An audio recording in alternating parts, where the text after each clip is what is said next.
Assalamualaikum warahmatullahi wabarakatuh.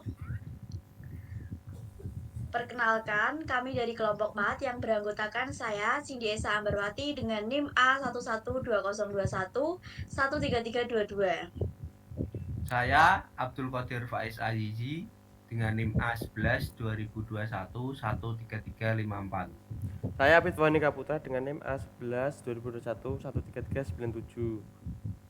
Saya Farid Aditya Prismialdo dengan NIM A11 2021 13368.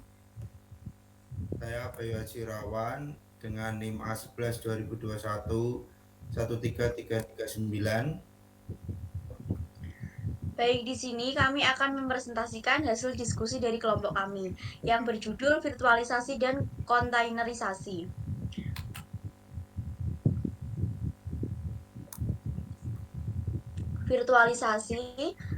Virtualisasi lanjutan mengizinkan sistem operasi menjalankan aplikasi di dalam OS lain industri yang luas dan berkembang emulasi digunakan ketika tipe CPU sumber berbeda dari tipe target, yaitu PowerPC ke Intel x86.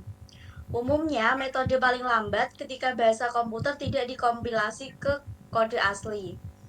Penafsiran virtualisasi OS dikompilasi secara natif untuk CPU.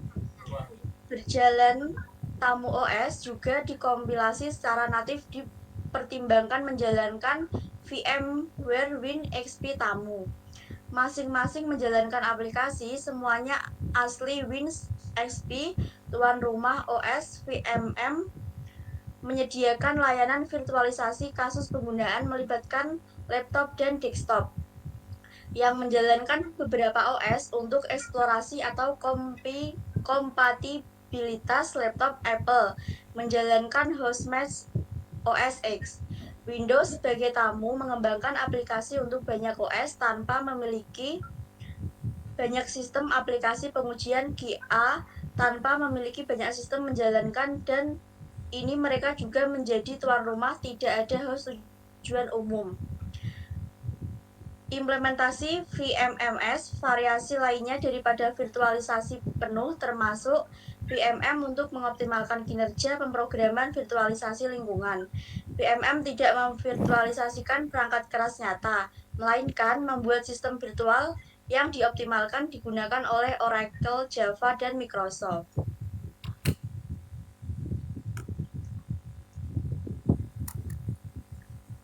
Oke, manajemen memori tidak menyertakan tabel halaman bersarang. Setiap tamu memiliki tabel, hanya baca sendiri. Pengguna tamu hypercall atau panggilan ke hypervisor.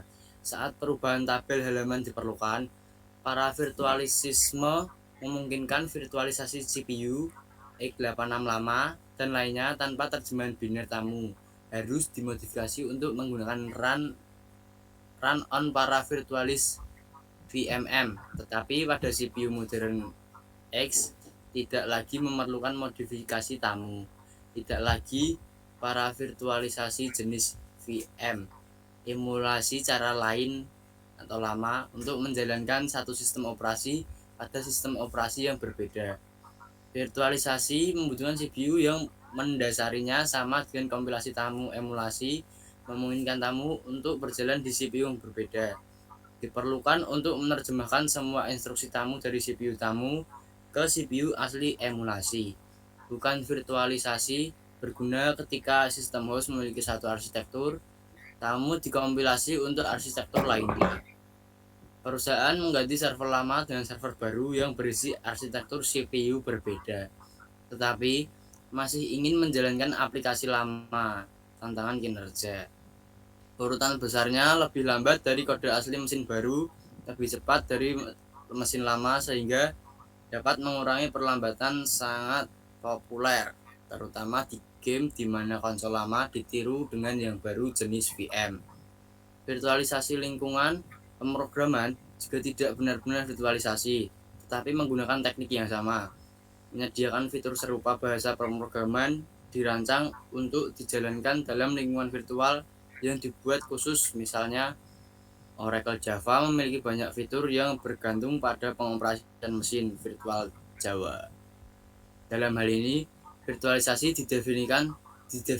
didefinisikan sebagai penyediaan API yang menentukan serangkaian fitur yang tersedia untuk bahasa dan program yang ditulis dalam bahasa tersebut untuk menyediakan lingkungan eksekusi yang lebih baik. Berikut adalah skema mesin virtual. Untuk physical hardware layernya ada prosesor, memori, dan disk. Jadi untuk skema mesin virtual untuk Linux, Windows, dan Unix memerlukan prosesor, memori, dan disk. Jenis VM. Berikut gambar untuk jenis VM-nya. JVM dikompilasi untuk berjalan di banyak sistem, bahkan termasuk beberapa ponsel pintar. Program yang ditulis dalam Java dijalankan di JVM terlepas dari sistem yang mendasarinya mirip dengan bahasa yang ditafsirkan jenis VM. Penahanan aplikasi. Beberapa tujuan virtualisasi adalah pemisahan aplikasi, manajemen kinerja dan sumber daya, memulai, menghentikan, memindahkan, dan mengelola. Dengan mudah dapat melakukan hal-hal itu tanpa virtualisasi penuh jika aplikasi dikompilasi untuk sistem operasi host. Jika perlu virtualisasi penuh untuk memenuhi tujuan tersebut, peramal kontainer atau zona misalnya membuat lapisan virtual antara OS dan aplikasi hanya untuk kernel dan berjalan. OS host, OS dan perangkat divirtualisasi menyediakan sumber daya dalam zona dengan kesan bahwa mereka hanya proses pada sistem. Setiap zona memiliki penerapannya sendiri, tumpukan jaringan, alamat, dan port, akun pengguna, dan lain-lain. Kontainerisasi. Kontainer berada di atas server fisik dan OS hostnya, misalnya Linux atau Windows. Setiap wadah berbagai kernel OS host dan biasanya binary dan pustaka juga. Komponen bersama bersifat hanya baca. Oleh karena itu, kontainer sangat ringan. Ukurannya hanya megabyte dan hanya membutuhkan beberapa detik untuk memulai dibandingkan dengan gigabyte dan menit untuk VM. Kontainer juga mengurangi biaya manajemen karena mereka berbagi sistem operasi yang sama. Hanya satu sistem operasi yang membutuhkan perawatan dan pemberian makan untuk perbaikan bug, tambalan, dan sebagainya. Konsep ini mirip dengan apa yang kami alami dengan host hypervisor. Poin manajemen lebih sedikit, tetapi domain kesalahan sedikit lebih tinggi. Singkatnya, wadah lebih ringan dan lebih portable daripada VM. Kontainerisasi memiliki kelebihan dan kekurangan masing-masing. Kelebihannya adalah ukuran wadah rata-rata berada dalam kisaran puluhan MB, sementara VM dapat memakan beberapa gigabyte. Oleh karena itu, server dapat menampung lebih banyak kontainer secara signifikan daripada mesin virtual. 2. Menjalankan wadah kurang intensif sumber daya daripada menjalankan VM, sehingga Anda dapat menambah lebih banyak beban kerja komputasi ke server yang sama. Kekurangan kontainerisasi adalah salah satu kelemahan utama berbasis kontainer virtualisasi dibandingkan dengan mesin virtual tradisional adalah keamanan. Kontainer berbagi kernel, komponen lain dari sistem operasi host, dan mereka memiliki akses root. Ini berarti kontainer kurang terisolasi satu sama lain daripada mesin virtual. Dan jika ada kerentanan di kernel, hal itu dapat membahayakan keamanan kontainer lainnya. Virtualisasi versus kontainerisasi. Mesin virtual berisi sistem operasi dan aplikasi yang lengkap. Berbasis hypervisor virtualisasi intensif sumber daya, VM dapat memakan beberapa GB tergantung pada tamu OS. Mesin virtual menggunakan hypervisor untuk berbagi dan mengelola perangkat keras, sementara wadah berbagi kernel OS host untuk mengakses perangkat keras.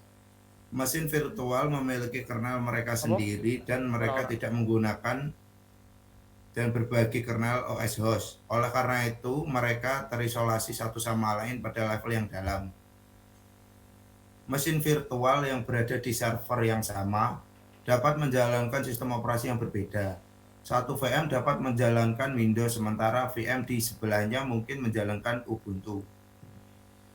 Wadah terikat oleh sistem operasi host. Wadah di server yang sama menggunakan OS yang sama. Kontainer memvirtualisasikan sistem operasi yang mendasarinya, sementara mesin virtual memvirtualisasikan perangkat keras yang mendasarinya.